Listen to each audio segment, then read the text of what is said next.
پہلے ہی بتا دوں کہ وزیر بھائی نے یہی عرض کیا، ورنہ مقدمتاً کچھ باتیں سوچ کر آتا، فی البدیہی جو باتیں ذہن میں ہیں وہ آپ کے سامنے نقل کر دوں۔ امام صادق عالم محمد علیہ افضل الصلاۃ والسلام نے اس لیے کہ کلام معصوم امام الکلام ہوا کرتا ہے، اور یہ حدیث جو میں آپ کے سامنے پڑھنے جا رہا ہوں وہ خلاصۃ المصائب جو ہندوستان کی مقتل کی کتاب ہے، اس میں پیغمبر کریم حضرت محمد مصطفیٰ صلی اللہ علیہ وآلہ وسلم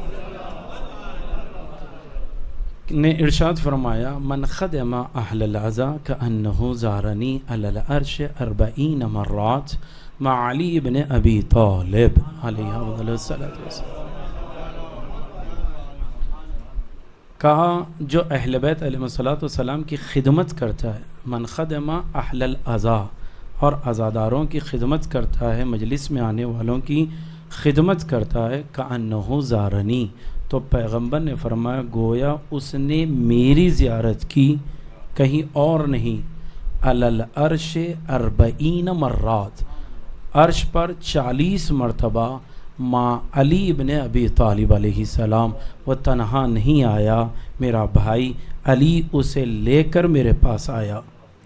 لہذا خدمت کا عنوان بڑا ہے، پہلے ہم خدمت کے کلمے کو سمجھ لیں۔ کوئی خاص عنوان خدمت کا نہیں ہوتا ہے، خدمت کا عنوان یہ ہے کہ جو بزرگ کہہ دیں اسے عملی جامہ پہنانے کا نام خدمت ہے۔ اگر ماں باپ کہہ دیں بچہ اس پر عمل کریں تو فرما بردار اور خدمت گزار بچہ ہے۔ اگر معاشرے کے بزرگ اور معزز ترین افراد کوئی بات اور کوئی قانون بنائے اس پر عمل کیا جائے تو خدمت گزار کہلایا جاتا ہے۔ اگر کوئی کمیٹی بنے، کوئی قانون بنے، اس پر عمل کرنے کا نام خدمت گزار ہے۔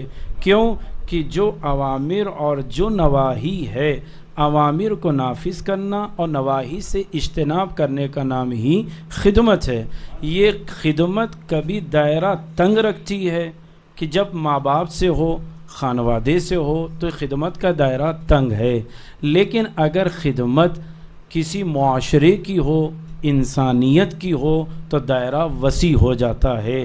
لیکن انسانیت کے دائرے کی بات کریں تو زمانہ بدلنے سے بعض انسانیت کا دھم بھرنے والے اپنے مزاج اور کلچر کے اعتبار سے بدل جاتے ہیں۔ پہلے انسانیت کا نعرہ لگانے والے مرد و زن کا فرق بھی جانتے تھے، اب انسانیت کا نعرہ لگانے والے مرد و زن میں فرق بھی نہیں جانتے۔ پہلے حقوق بشر کے ساتھ انسانیت کا دفاع ہوتا تھا، اب بشر میں نہ حقوق رہے نہ حق رہا، بلکہ مثلی کا قانون لا کر قانون کی بھی دھجیاں اڑا دیں۔ لہذا قانون زمانے کے اعتبار سے بدلا، لیکن خدمت وہ ہے جو آل محمد کی جائے تو زمانے بدلیں گے، خدمت باقی رہے گی۔ انسانیت کا نعرہ لگانے والے آج پوری دنیا دیکھ رہی ہے، ہر ملک اپنے آپ کو انسانیت کا دھم بھرنے والا کہہ رہا تھا، ہم انسانیت کا خیال رکھنے والے ہیں، لیکن جہاں شیعان علی اٹھے، اپنوں کا نہیں غیروں کا بھی ساتھ دے کر کہا کہ ہمیں حسین نے درس دیا، انسانیت کا سہارا لو۔ لہذا میں اب یہ جملہ جو لوگ کہیں کہ انسانیت پہ کام کرنا چاہیے، میں اپنے نقطہ نظر سے کہوں گا انسانیت چھوڑو، حسین کے مقصد پہ کام کرو، اس میں انسانیت بھی ملے گی، ماں باپ کی اطاعت بھی ملے گی، پڑوسی کا خیال بھی ملے گا، یتیم کا سہارا بھی ملے گا۔ اگر خدمت امام حسین کرو گے زمانہ بدلے گا، مزاج نہیں بدلے گا۔ اور کوئی یہ نہ کہیں خدمت امام حسین میں دولت چاہیے، قالینیں چاہیے، فرش چاہیے، حجاب چاہیے، کچھ نہیں۔ اگر مٹی پر بیٹھ کر بھی حسین کو یاد کر لو، مقصد حسین کامیاب ہے۔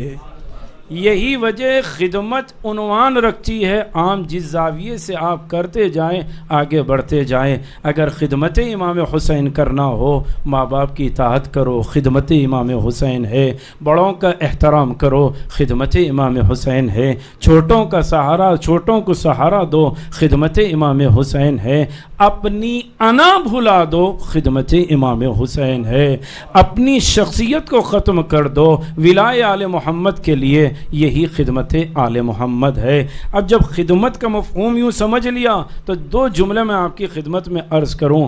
اب چاہے دولت رکھنے والے، میں ایک لفظ کہہ رہا ہوں اگرچہ کہ تھوڑا بدی ہے، بزرگ سے معذرت خواہی کے ساتھ تھوڑا سا الگ انداز کا ہے، دولت رکھنے والے بڑے بڑے تھے، دولت رکھنے والے بہت ایسے تھے جو ظالم بھی تھے، لیکن دولت نے ان کا نام باقی نہ رکھا، لیکن جنہوں نے غربت کے عالم میں بھی، بوسیدہ مکان میں بھی دفاع اہل بیت کیا، آج تک ان کے نام باقی ہے۔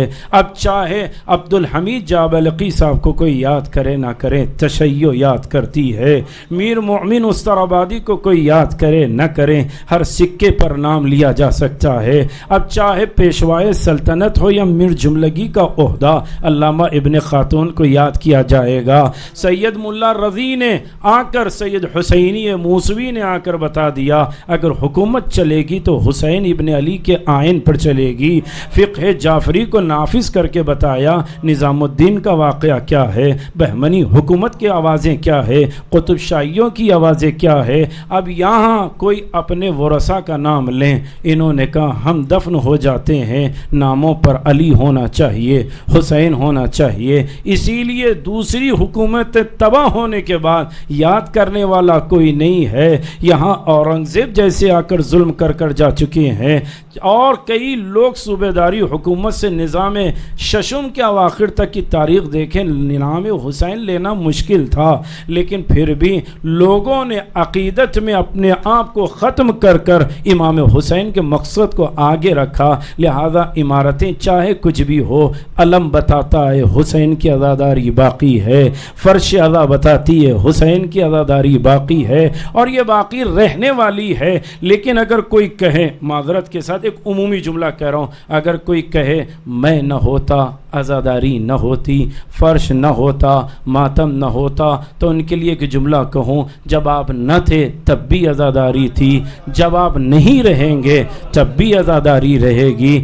فخر آل محمد کے سامنے آ کے نہ کرنا، خدمت کا شرف مل جائے تو فخر کرنا، اترانا نہیں۔ لہذا اب یہ محفل پھر کس اعتبار سے ہو رہی ہے تو قرآن آگے بڑھ کر کہتا ہے اما بنعمت ربک فحدث، اگر نعمت مل جائے تو فخر کر کر دوسرے کو بیان کرو تاکہ تشویق ہو سکے، تاکہ وہ بھی آگے بڑھ کر یہ کام کر سکے۔ لہذا جو لوگ کلیدار امام تھے، وہ لوگ جو امام ضامن کے یہاں کلیدار کا رتبہ رکھتے تھے، جن کے ہاں چابی تھی حرم کی، دروازہ کھولنا بھی خدمت تھا، بند کرنا بھی خدمت تھا، اور زائرین کی خدمت تھا، انہی کی نسل کو امام رضا کے نام سے اور امام علی کے نام سے جو شہر آباد ہوا، فرخندہ بنیاد شہر حیدرآباد، اور اس کی ضمانت کے لیے کوہ امام ضامن رکھا گیا، جس کے یہاں بازو پر امام ضامن باندھا گیا۔ جب وہی آئے ہیں تو کسی اور پر کام نہ کیا، ذہنیت بدلی تو کسی اور کی نہ بدلی، ایسوں کی بدلی جن کا تخت چلتا تھا، ایسوں کو علم دیا، اتالیق میں شمار ہو کر ان سے بھی یا حسین کرایا اور ان کے ذہن سے بھی یا علی کہنے پر مجبور کیا۔ لہذا ان کی ہی نسل جب آئی ہے تو انہوں نے یہاں پر اپنے اعتبار سے جتنے اسباب تھے اس کو اجاگر کیا۔ نظام چہارم اور پنجم کے زمانے سے آمد اور ششم کے زمانے میں سے خدمت اب جب آشکار ہوئی اور تعلیم دیا اور انہوں نے فروغ عزائے حسین ابن علی کے لیے خدمتیں انجام دی ہے، تو لہذا یہ اعتراف یہ شخصی اعتراف نہیں ہے۔ یقیناً ہمارے سامنے محترم سید اصغر حسین موسوی تشریف فرمائے، ظاہراً ہمارے سامنے ہے یہ اعتراف، اور یہ خراج عقیدت ہے تحور جنگ کے لیے بھی، یہ خراج عقیدت ہے عنایت جنگ کے لیے بھی، یہ خراج عقیدت ہے اور مشیر جنگ کے لیے بھی، تمام خانوادے کے لیے بھی۔ ہم نے ان کے ذریعے ان کا بھی اعتراف کیا، اس لیے کیوں نہ کریں، اس لیے کہ اگر ایک ذرہ بھی اگر آ جائے تو واضح ہو جاتا ہے کہ بارش کہاں سے آنے والی ہے، ان کے پیچھے بادلوں میں کیا چھپا ہوا ہے۔ لہذا یہ ایک فرد نہیں ہے، تحور جنگ کا لہو اور عنایت جنگ کی تربیت اور خاندان میں مشیر جنگ کی وراثت نے انہیں آمدہ کیا، فرش عزا پر بیٹھا بیٹھو, کبھی صدر مجلس بن کر نہ بیٹھنا, جب بھی جانا تو اپنے بزرگوں کا احترام کرنا. عزاداران حسین ابن علی کی وراثت کو جا کر کیا, بس آخری بات, زیادہ دیر آپ کے درمیان حائل نہیں رہوں گا. یوں سوچئے, جب انسان تھوڑا رتبہ پاتا ہے تو انداز کیفیت بدل جاتا ہے. اگر ہم امریکہ سے آتے ہیں, میں مثال دے رہا ہوں, شاید مثال زیادہ واضح ہو, امریکہ سے آتے ہیں تو رہن سہن بدل جاتا ہے. دبئی سے مجبوری میں واپس آتے ہیں تو انداز تب بھی بدل جاتا ہے.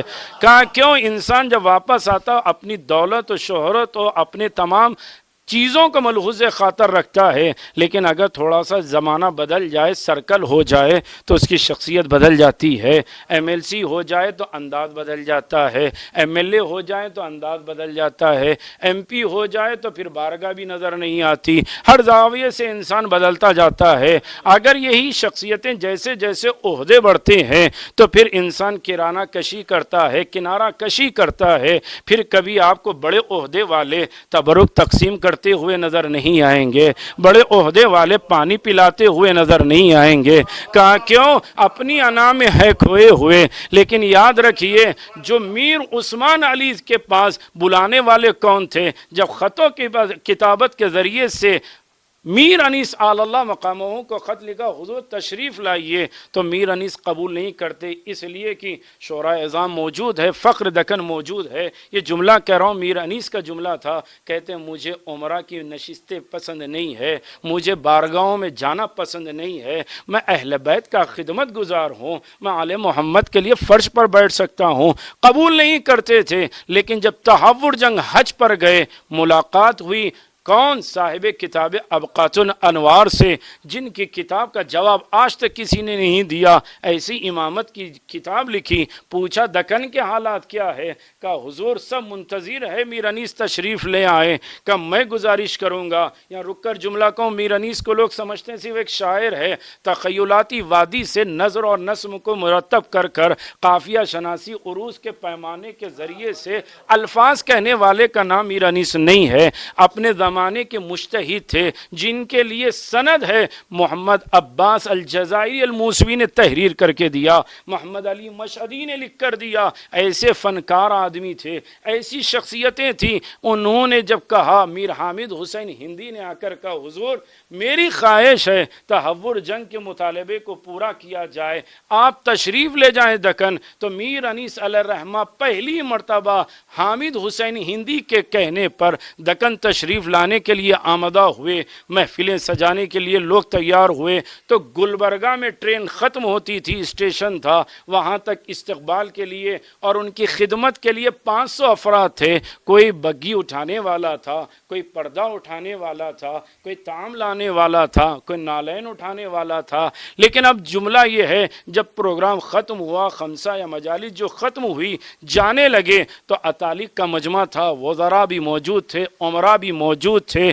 اور جب یہ میر انیس علیہ الرحمہ بگی میں بیٹھنے لگے تو پیر سے نالے نکل گئی, بلندی سے نیچے گر گئی. تو اب سوچے یہ اٹھائے گا کون؟ تو عام طور سے تصور یہ تھا جو چھوٹی ذات کا ہو یا فلاں کا ہو وہ آگے بڑھے. لوگ منتظر تھے, اپنے دائیں اور بائیں دیکھ رہے تھے. تحور جنگ نے انتظار نہ کیا, نالین کو اٹھایا, اپنے سر پر رکھ کر کہا میر انیس سے کہ پہن لے. فوراً لوگوں نے کہا یہ کیا کیا, اور پیپر میں باضابطہ ہیڈنگ ڈالی گئی کہ اتالیق نظام نے توہین کی, رؤسا کی, وزراء کی, اغنیاء کی.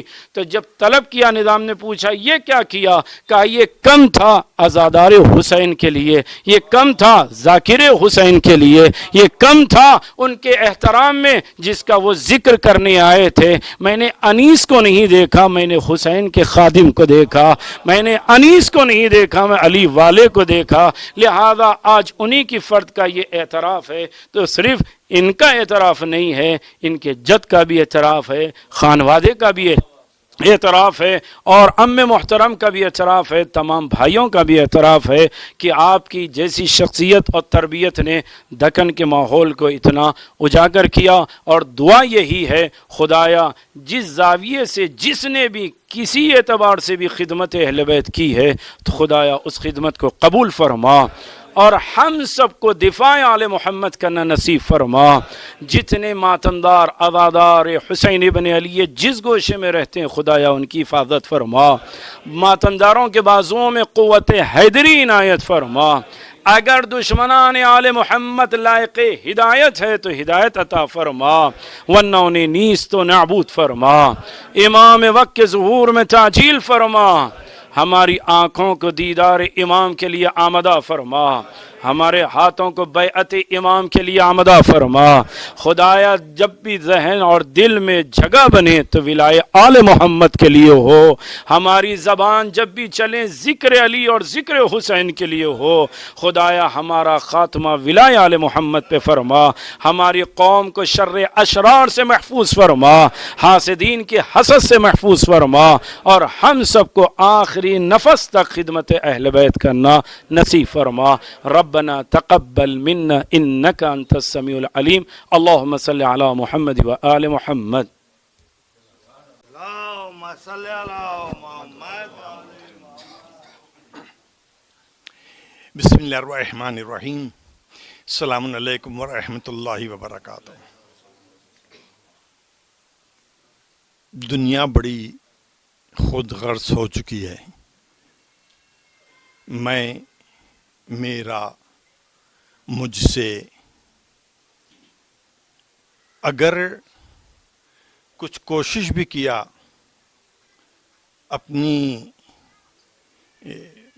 تعلقات کو یا دائرے کو وسیع کرنے کے لیے، تو میرے بچے، میری بیوی، میرا بھائی، حد یہ ہو گئی کہ مجلس کی دعوت بھی ملی تو یہ کہہ کر ملی کہ میری مجلس،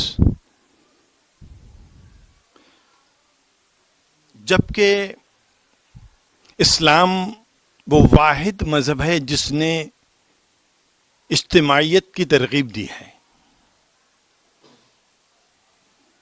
پیغمبر اسلام ارشاد فرماتے ہیں کہ جو شخص صبح کا آغاز کرے اور اس کے ذہن میں مسلمانوں کے لیے کسی کام کی اہمیت پیدا نہ ہو، فَلَيْسَ بِمِنِّي، وہ مجھ سے نہیں ہے۔ وہ شخص جو صبح اپنے بستر سے اٹھ کر اپنے دن کا آغاز کرے اور اس کے ذہن میں، اس کی فکر میں یہ خیال پیدا نہ ہو کہ مجھے آج مسلمانوں کے لیے کچھ کام کرنا ہے، فَلَيْسَ بِمِنِّي، وہ مجھ سے نہیں ہے۔ کوئی مسلمان کسی مسلمان کو مدد کے لیے پکارتا ہوا سنے اور اس کے اندر صلاحیت تھی کہ وہ مسلمان کی مدد کر سکتا تھا، اگر اس نے نہیں کی تو وہ مجھ سے نہیں ہے۔ چھٹے امام جعفر صادق علیہ السلام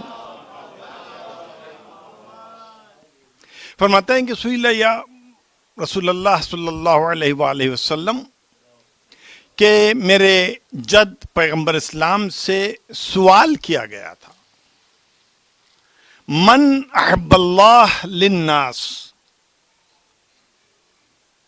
لوگوں میں سب سے زیادہ اللہ کا پسندیدہ بندہ کون ہے؟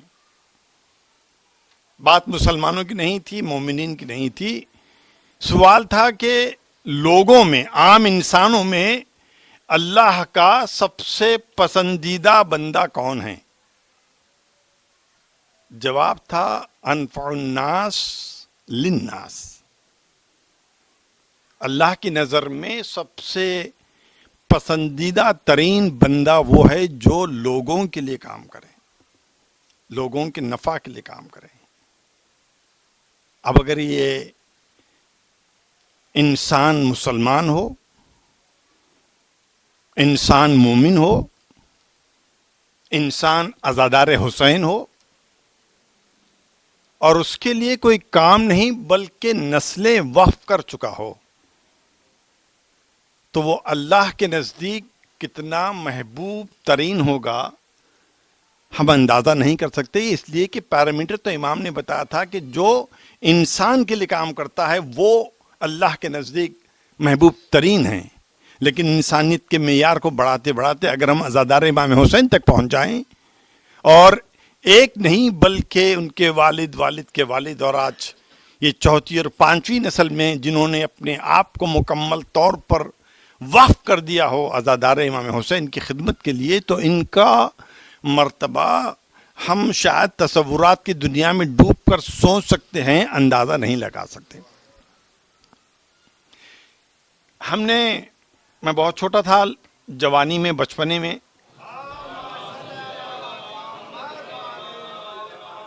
آپ کے والد کو دیکھا ہے، اور جیسے سبھی لوگ جانتے ہیں جو میرے سے برابر کی یا زیادہ عمر رکھتے ہو، سبھی نے دیکھا ہوگا کہ کس طریقے سے وہ اپنے حسینیہ کے دروازے پر کھڑے ہو کر، سبھی لوگوں نے ذکر بھی کیا ہے، آنے والے عزاداروں کا استقبال کرتے تھے۔ مجھے یقین ہے کہ ان کی فقط اس کیفیت کو دیکھ کر بہت سے لوگوں نے سیکھا ہوگا کہ جب جب ہمارے گھر مجلس ہو تو استقبال عزاداروں کا کیسے کیا جاتا ہے۔ میں بھی اس میں اپنے آپ کو شامل کرتا ہوں۔ میں نے دیکھا نہیں مگر بہت کچھ سنا ہے، لیکن لوگوں کو بتانا ہے۔ جیسے میرے سے قبل مولانا نے تقریر کی نا کہ جب تم پر نعمت نازل ہو تو اس کا ذکر کرو، تو اگر آپ نے عزاخانہ حسینیہ عنایت جنگ بہادر میں مثلاً فرش بچھایا، کسی نے دیکھا کسی نے نہیں دیکھا،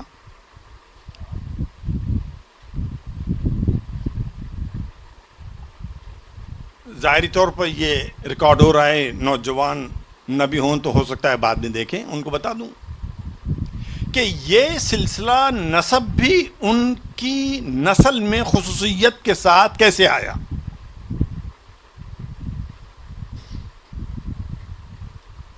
امام رضا کے گھر میں مجلس ہوتی تھی، اور جب مجلس ہوتی تھی، اعلان ہوتا تھا، تو گھر کا فرش خود امام بچھاتے تھے۔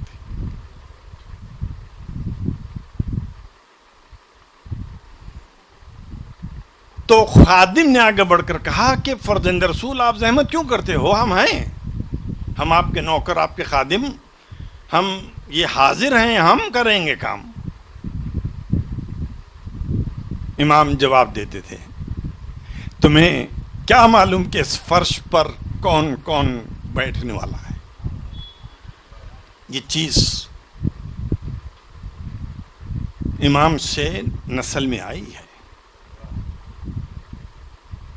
دروازے پر کھڑے ہو کر آنے والے عزاداروں کا استقبال کرنا۔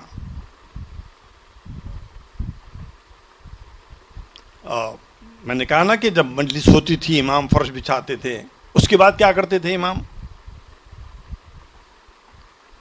دروازے پر جا کر کھڑے ہوتے تھے۔ تو اس سوال دیول نے کیا تھا، فرزند رسول میں تو آپ کا خادم، اور آپ میرے استقبال کے لیے دروازے پر کھڑے ہیں۔ امام نے جواب دیا تھا کہ عرب کا طریقہ ہے کہ جب کسی کے گھر میں میت ہو جاتی ہے تو اس کے مردانی دروازے پر، اس کے گھر کا مرد زنانی دروازے پر گھر کی عورت کھڑے ہو کر آنے والے لوگوں کا استقبال کرتے ہیں۔ دیبل جب سے دادا حسین کی شہادت ہوئی ہے اس وقت سے لے کر آج تک جہاں بھی مجلس حسین ہوتی ہے، وہاں میرے دادا مردانی دروازے پر کھڑے ہو کر آنے والے مردوں کا استقبال کرتے ہیں، اور میری جد ماجدہ زنانی دروازے پر کھڑے ہو کر آنے والی عورتوں کا استقبال کرتی ہے۔ یہ بہت بڑا شرف ملا ہے، آسانی سے کسی کے حصے میں نہیں آ سکتا۔ یقینی طور پر ان کی پاک دینت تھی، بزرگوں کی دعائیں تھیں، اور خلوص دل سے انہوں نے جب اپنے آپ کو اس در سے اس گھر سے وابستہ کیا اور باقی رکھا ہے، یہ اسی کی دین ہے۔ یقینی طور کے اوپر یہ جناب اصغر حسین صاحب کی اعتراف خدمات کی محفل نہیں ہے، بلکہ پورے خاندان کی اعتراف کی محفل ہے یہ۔ اور ہم یہی دعا کر سکتے ہیں کہ ہم نے امام حسین کو نہیں دیکھا، ہم نے آل محمد کو نہیں دیکھا، ہم نے امام زمانہ کو نہیں دیکھا، ہم نے پیغمبر اسلام کو نہیں دیکھا، ہم نے سنا ہے، مگر کم از کم ان کے گھر کی روایتوں کو ہم نے آنکھوں سے دیکھا ہے۔ تو دعا ہم یہ نہیں کرتے کہ ہم کو حسین اور علی کے راستے پہ چلائے، اگر ان کے راستے پر بھی ہم چلنا شروع کریں تو یقینی طور پر حسین اور علی کے دروازے تک ہم پہنچ جائیں گے۔ صلوات بر محمد۔